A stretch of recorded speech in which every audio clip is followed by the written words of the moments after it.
Привет, меня зовут Наталья, добро пожаловать на мой канал, посвященный косметике и красоте. Сегодня у нас в эфире третье видео, посвященное скидкам и моему виш-листу, и сегодня поговорим о том, что я хочу купить из декоративной косметики. Этот список самый маленький, потому что, как и у большинства бьюти-голиков, количество косметики у меня превышает то, что один человек может использовать в обозримом будущем. Я не буду зарекаться, что за всю жизнь, но, по крайней мере, на ближайшие 5 лет мне декоративной косметики совершенно точно хватит. Даже если что-то испортится, даже если что-то закончится, запаса хватит, чтобы протянуть 5 лет не меньше. Расходуется декоративка тоже не так шустро, как уход, поэтому, конечно, я ее в меньшей степени склонна закупать. Ну и плюс, как вы, возможно, знаете из прошлых видео, я не устояла и купила новую палетку от Huda Beauty, Rose Quartz, и она ко мне едет, несмотря на то, что я зареклась в этом году покупать еще какие-то тени, но не устояла, не шмогла. Так что теней в сегодняшнем списке не будет вообще. Если вы хотите знать, какие палетки я советую купить, на какие обратить внимание на скидках, то переходите в самое первое видео, посвященное Черной пятнице по всплывающей подсказке. Там мои рекомендации, те продукты, которые мне нравятся и которые я советую, но сама я их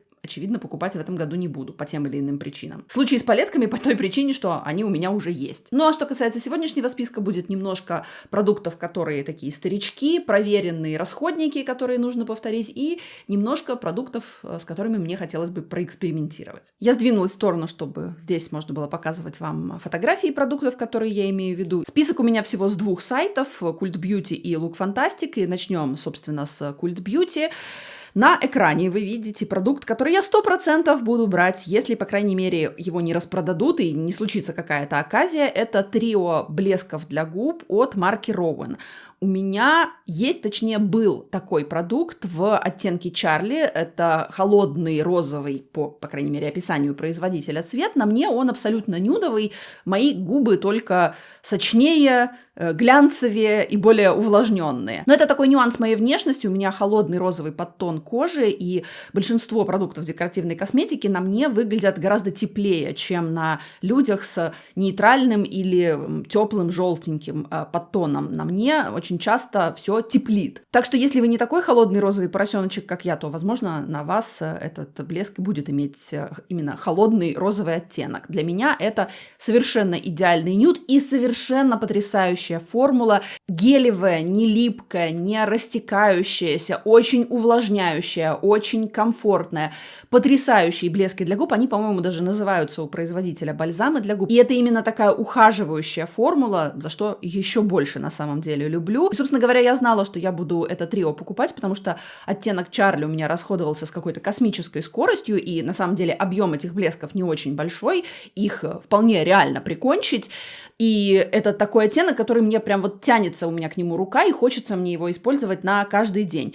Но тут еще случилось так, что мама у меня попросила какой-нибудь комфортный нюдовый блеск ей отдать из моих запасов, и я решила отдать ей остатки этого оттенка Чарли, поэтому у меня, собственно говоря, нет на руках. Потому что, во-первых, я хотела, чтобы она попробовала очень хороший блеск, и если ей понравится, я ей куплю такой же. Во-вторых, я знала, что я собираюсь приобрести трио. В него входит еще ягодный оттенок и такой теплый персиковатый оттенок. У меня очень мало продуктов для губ в теплой гамме вообще, и в персиковой гамме в частности. И я подумала, что совсем неплохо будет иметь в моей любимой формуле такой тепленький блеск. Иногда что-то такое нужно, а у меня очень скудный выбор в этой части моей макияжной коллекции. Так что я держу кулаки, чтобы ничего не произошло, чтобы это трио не пропало из продажи внезапно перед Черной пятницей, и определенно буду его брать. На данный момент это одна из 4 моих самых любимых формул продуктов для губ, и совершенно точно самая любимая формула блеска для губ. Прям ничего лучше я в своей жизни не пробовала. У блеска присутствует легкий мятный аромат и небольшой эффект холодка на губах, но это абсолютно точно не плампер, не будет никакого покалывания, не будет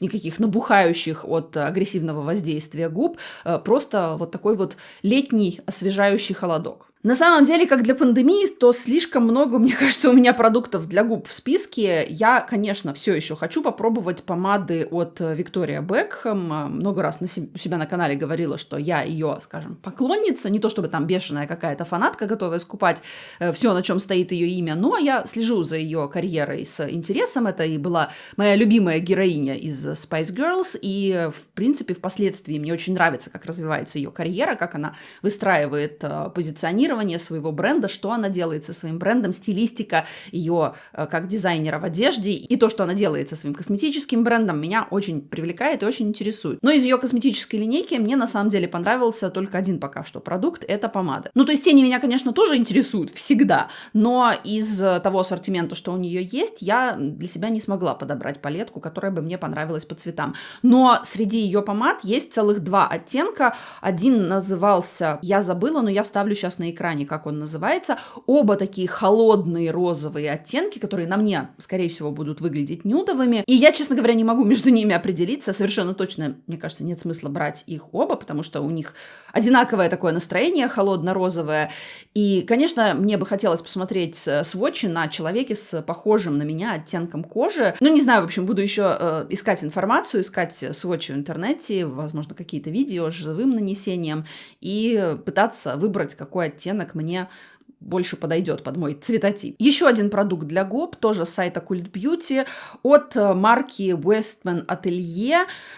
Тоже он называется бальзам для губ, но идет в формате блеска. И оттенок очень красивый, чоу-чоу, такой нежно-нежно-нежно-розовый. И как и в случае с Rowan, это гибридное средство. С одной стороны, оно как бы ухаживающее, оно заявлено как именно бальзам для губ, но с другой стороны, оно дает красивый глянец на губах и очень такой нежный эффект. Я помню, раньше у меня был подобный блеск от Urban Decay из их Hi-Fi Shine линейки.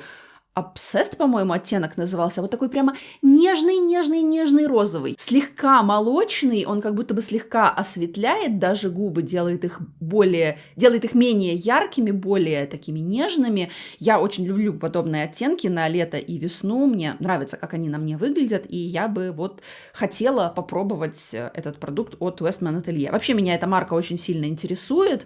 Она страшно дорогая и в основном специализируется на таком очень натуральном, свежем макияже, что мне достаточно близко, хоть я на канале и появляюсь периодически с разноцветными глазами или с какими-то насыщенными смоки, но в повседневной жизни я часто склоняюсь и к варианту макияж без макияжа, и марка Westman Atelier такую эстетику пропагандирует. Я уже заранее понимаю, что не хватит мне денег на все мои хотелки, и от чего-то придется избавляться.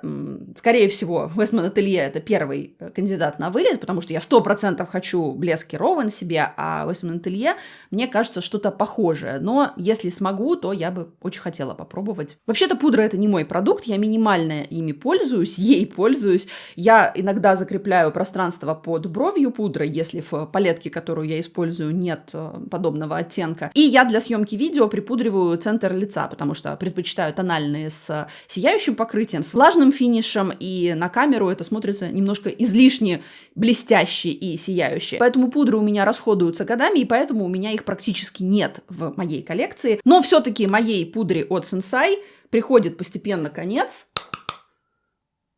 Как бы вот столечко там осталось, ну, то есть еще на какой месяц мне, наверное, хватит, как раз чтобы дождаться посылок с Черной пятницы. Пудра мне это очень нравится, она очень шелковистая, мелкого помола, не наглухо матирует, дает такой сатиновый финиш на лице, но я решила ей изменить и попробовать что-то новенькое. Этим чем-то новеньким я решила станет для меня рассыпчатая пудра от Hourglass, потому что те отзывы, которые я слышала и читала на нее, говорят о том, что она как раз-таки обладает теми характеристиками, которые мне нравятся в Sensai, то есть не наглухо матирует, придает сатиновое свечение коже и при этом не сушит кожу, не подчеркивает морщины, не подчеркивает сухость, и в то же время нет в ней отдельных сияющих блесток. И еще в этой пудре меня подкупает наличие travel-версии, то есть маленькой миниатюрки. С учетом того, как медленно у меня расходуются пудры, я не вижу большого смысла покупать сразу полноразмер. Как минимум начать свое знакомство с новым для меня продуктом гораздо удобней с миниатюрой. Ну и на самом деле я буду только рада, если пудра будет у меня на туалетном столике занимать меньше места, потому что больше места останется под что-то другое. Так что определенно вот эта миниатюрка очень сильно меня интересует, и это тот пункт, который я определенно буду брать. Совершенно не сексуальный продукт, расходник, гель для бровей от Benefit, 24 часа Brow Setter. Покупаю только его, пользуюсь только им, потому что пока что единственный гель, который достаточно хорошо фиксирует мои супер непослушные брови. У меня очень жесткие, очень длинные и такие слегка изогнутые волоски в бровях, и мне обычно очень сложно их поставить торчком по современной моде, которая мне больше всего нравится из всех трендов бровяных, которые я видела за последние 20 лет. Вот именно мода на брови торчком мне больше всего нравится. Мои брови подобным образом уложить очень сложно, никакое мыло, никакие гели практически их не держат, а вот этот дает, максимальный эффект. Все равно я их абсолютно поставить торчком, и чтобы они так целый день стояли, не могу, но тот эффект, который я получаю с помощью этого геля, мне нравится. Benefit марка не бюджетная, поэтому всегда стараюсь купить запасной гель на скидках. В данном случае, на самом деле, я в опасной близости к тому, чтобы этот тюбик у меня закончился, а запаса у меня нет. Так что я очень рассчитываю, что удастся мне урвать его на скидке. В идеале, конечно, на Look Fantastic с 40% скидкой. Это было бы вообще просто супер. Но если не получится, то даже 25%, которые Cult Beauty дает, меня вполне устроит. Ужасно, как-то прям вообще очень сильно хочется мне подводку от Hindash. Наверное, это связано с тем, что у меня такие позитивные впечатления от его палетки, что я рассчитываю на то, что и в смысле лайнера, тем более, что это второй продукт всего лишь в его коллекции, он не подкачает и выпустит что-то действительно классное. Ну, плюс это фломастер с аппликатором-кисточкой, мой самый любимый формат для подводки. И, конечно, промо-фото, которые он выкладывает, просто повергают меня в восторг. Там такая четкая линия, там такая идеальная графика. Я, конечно, понимаю, что Hindash профессиональный визажист, а у меня рука так не поставлена, но все-таки я надеюсь, что этот лайнер действительно классный, и очень-очень хотелось бы мне его купить. Его, к сожалению, все еще нет пока в наличии в принципе, то есть этот продукт еще не вышел, и я, честно говоря, не помню, какие там обещанные даты, по крайней мере, давно уже висит на Cult Beauty объявление Coming Soon. Я надеюсь, что его выпустят до Черной пятницы, и что на него будет распространяться скидка, и тогда я обязательно этот лайнер себе возьму. У меня как раз на последнем издыхании две подводки, которыми я пользуюсь сейчас. Одна японская Kiss Me Heroine, вторая от марки Ofra, и срочно мне нужна какая-нибудь подводка. Я, правда, заказала на Beauty Bay подводку от Physicians Formula, тоже фломастер, тоже с аппликатором-кисточкой, но я думаю, что и Hindash я обязательно прикуплю. Глиттерные тени от Danessa Myricks. У меня есть вот такой оттенок, который называется Milky Way, и меня интересует из этой же линейки, из этой же серии оттенок, который называется Alien. Alien — это такой персиково-золотой, персиково-зеленый дуохром, и поскольку это очень красивая сияющая формула, я вам сейчас посводчу и покажу, как это сияет. Блин, я слишком много выдавила, жалко продукт. Посмотрите, какое сияние. Она такая полупрозрачная, по крайней мере, на прозрачной базе, с очень яркими глиттерными частицами. Это именно глиттер, отдельные сияющие частицы, но их очень много. Это потрясающей красоты эффект влажных век, при этом продукт застывает полностью на глазах и является водостойким, потостойким. Единственное, что слезы, мои слезящиеся глаза все-таки разъедают немножко эти тени, но за счет их вот такой вот структуры глиттерной это не очень сильно заметно на глазах. В принципе, когда у меня слезятся глаза, я предпочитаю тени не использовать вообще, потому что ни одна база, ни одни тени не справляются с моими ядовитыми слезами, которые как слюни чужого разъедают все на своем пути, но если все-таки вот мне обязательно хочется, чтобы было красиво, а глаза, как назло, в этот день слезятся, то вот эта штука лучше всего остального держится. Сегодня, кстати, как раз такой день, когда слезы разъедают все на свете, и ничто не помогает. И, к сожалению, линейка этих глиттерных оттенков не супер богатая, нельзя сказать, что там очень много всего интересного, там, по-моему, несколько оттенков золота, как минимум, представлено. Этот, как вы видите, такой, это, я бы даже сказала, не серебро, а платина такая. Очень красивый оттенок, потрясающе смотрится на веках. Если я найду какую-то фотографию с макияжем, где, заметно, как это выглядит в жизни, то я вставлю обязательно на экране, потому что я для Instagram часто фотографирую, потому что это очень эффектно смотрится. И, конечно же, я, как любительница всяких переливашек и дуохромов, не могу пройти мимо этого оттенка Alien. Его очень мало в сети информации, как он выглядит, но даже на сводчах, на промо-сводчах от бренда это смотрится очень-очень красиво. И я определенно такой оттенок хочу себе в коллекцию. С сайта Look Fantastic два продукта от марки Илона Маска меня заинтересовали. Во-первых, их полосатые, как я их называю, бальзамы для губ. У них новая серия вышла с такой идеей смешения цветов, где были бронзеры с голубой полоской, которая позволяла варьировать оттенок между бронзером и скульптором, и бальзамные помады или бальзамы оттеночные с вот тоже этой полосочкой, за счет которой получается какой-то неожиданный оттенок на губах. Ну, в смысле, неожиданный, когда смотришь на стик, потому что вот в том оттенке, который меня интересует, который называется Panic Plum, сам стик оранжево-зеленый, но оттенок на губах такой холодный, пыльно-серо-розовый, немножечко лиловый, из серии «Я немножко умерла». Я такие очень сильно люблю, и единственная причина, почему я до сих пор не купила этот бальзам, что я боюсь, что он будет очень похож на мою помаду Linda Hallberg Fantastic в оттенке аметрин, потому что там тоже такой вот пыльно-розовый цвет из серии «Я немножко умерла», и это тоже бальзамная помада. Ну, я думаю, что Линда Халберг чуть плотнее, потому что тут прям просто оттеночный бальзам, а Линда Халберг — это все-таки бальзамная помада. Но я не уверена, что мне оба этих продукта нужны, но хочется ужасно. Выглядит это потрясающе. Так что это я прям очень хочу, хотя, наверное, это немножко нерационально с учетом того, что у меня большое количество и бальзамов, и даже бальзамная помада есть в похожем оттенке. И второй продукт от Илона Маска — это румяна. Тут меня немножко смущает формат. Это гелевые румяна, как бы в плоском рефиле, но это не крем спрессованный, а это именно как бы жидкая текстура, которая вытекает из этой плоской баночки. Но оттенок, боже мой, если я правильно понимаю, это читается фришен, и это очень светлый, холодный, розовый, даже немножечко с какой-то лиловинкой оттенок. Боже мой, как я хочу этот цвет. Даже несмотря на то, что формат не совсем мой, я все-таки предпочитаю, как я многократно уже говорила, вот такого формата румяна, когда плоский рефил и как бы кремовые румяна. Но этот цвет меня просто пленил. Мне кажется, если бы это были кремовые румяна вот в таком формате, как я люблю, то я бы уже схватила, даже не ждала бы «Черной пятницы», он бы уже ехал ко мне, как только я про него узнала. 99%, что я его возьму. Очень я заинтересована. И тоже, опять же, я не только пленена цветом, но я еще и слышала хорошие отзывы про эту формулу. Не очень много обзоров на эту марку, но одна американский блогер, которая мне очень нравится, как Reviews Beauty, она очень хвалила эту формулу и конкретно этот цвет, и я просто заболела этой темой. И последнее, что мне хотелось бы очень купить, я бы хотела вновь вернуться к легендарному скульптору от Dolce Gabbana. Его вроде как сняли с производства, но перевыпустили. Он раньше был 22 тан, а теперь 100 тан. И я так понимаю, что оттенок не отличается. И когда-то это был мой идеальный скульптор, чуть ли не единственный, который вообще подходил для моего очень светлого и очень холодного подтона.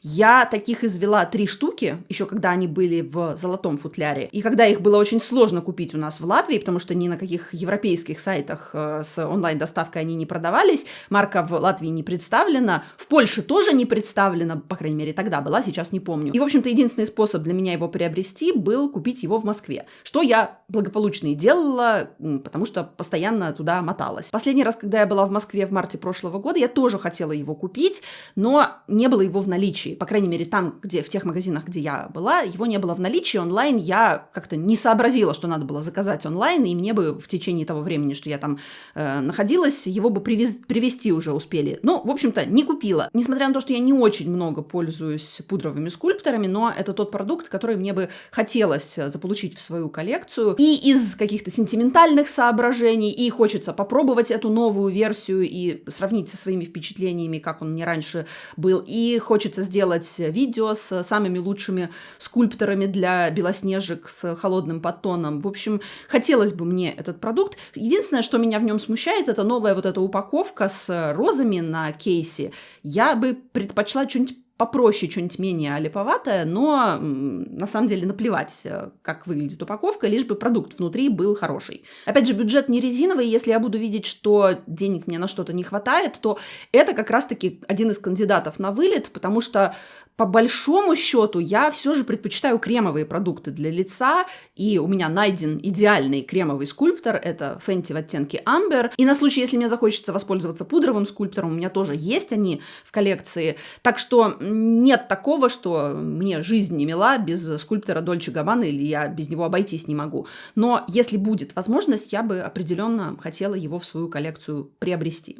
Собственно, это был мой список из 10 хотелок на Черную пятницу из декоративной косметики. Если вам было интересно, чем я накрашена, на глазах у меня Divine Rose от Pat McGrath, первая Divine Rose. Я, наверное, погорячилась, сказав, что мне категорически не нравится тот оттенок матовый, пыльно-розовый. Он все еще не такой, как я ожидала, что он будет у меня на веках, но он красиво смотрится. Просто я эту палетку покупала скорее как такую нежно-розовую весеннюю, а по факту ее настроение такое ягодно-осеннее для меня получилось. Не то чтобы я была против, но это не совсем было то, что я ожидала. И на губах у меня, на мой взгляд, идеально подходящий к этой палетке оттенок. Это двусторонняя помада от Chanel в оттенке Intense Rosewood.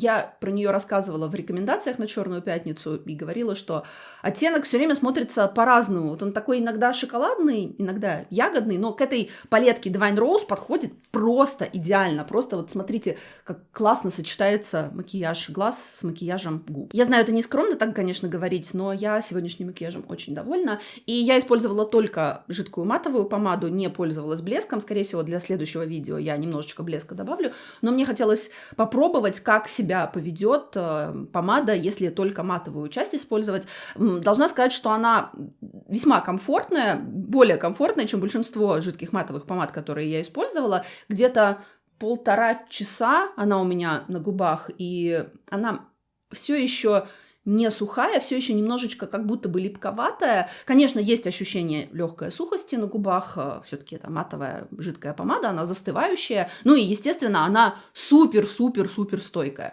Но, в принципе, вообще-то можно их и без блеска носить. Вот и все на сегодня. Большое спасибо вам за просмотр. Если видео понравилось, не забудьте простимулировать меня лайком. Конечно же, подписывайтесь на канал, потому что впереди много других интересных видео. В частности, в декабре у меня планируется марафон, влогмас так называемый. Я думаю, что видео будут выходить каждый день. И также в декабре будут розыгрыши. Так что, повторюсь, подписывайтесь на канал, ставьте колокольчик, чтобы получать оповещения о выходе новых видео. И если сейчас еще что-то хотите посмотреть, то кликайте по одной из всплывающих подсказок на экране. А мы с вами совсем скоро увидимся. Пока!